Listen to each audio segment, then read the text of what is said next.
വളരെ മനോഹരമായ ഒരു മണ്ടന്മാർ തമ്മിലുള്ള മത്സരത്തിൽ നടന്നുകൊണ്ടിരിക്കുന്നത്. ആരുടെ കൈ ഏറ്റവും കൂടുതൽ പൊള്ളും, ആരുടെ കയ്യിൽ നിന്ന് പൊളിക്കും, ആര് നമ്മളെ കത്തിക്കും, ആര് വീട് കത്തിക്കും. പൊന്നൊന്ന് ദൂരേക്ക് എറിയോ പ്ലീസ്. ഇനിയുണ്ട്, തീർന്നില്ലേ?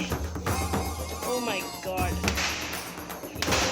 വീട്ടിനകത്തേക്കൊക്കെ ഇപ്പൊ വന്നു. നേരത്തെ കുറച്ചുകൂടെ ദൂരമായിരുന്നു, ഇപ്പോൾ വീട്ടിനകത്തേക്ക് വരുന്നു. എൻ്റെ പപ്പയുടെ കയ്യിലിരുന്ന് ഒരെണ്ണം പൊട്ടി. പപ്പ ഞെട്ടി. അതുകൊണ്ട് പപ്പ 2 സെക്കൻഡ് അല്ല, അത് മെഴുതിരി അണഞ്ഞു പോയതുകൊണ്ടാണോ?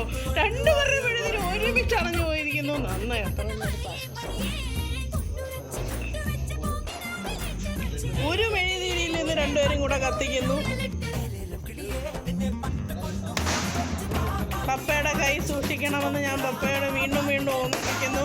രഞ്ജിത്തേട്ടൻ്റെ മെഴുതിരി വീണ്ടും കത്തിച്ചു. തിരിഞ്ഞിരുന്ന് കത്തിക്കാം. ബാക്ക് കത്താതെ മാത്രം.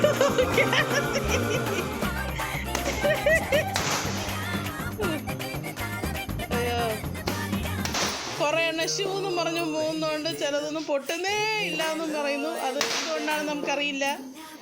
രണ്ടുപേരെ എൻകറേജ് ചെയ്തുകൊണ്ട് ലല്ലു ഫുൾ ടൈം കത്തിച്ച് നടക്കുന്നു.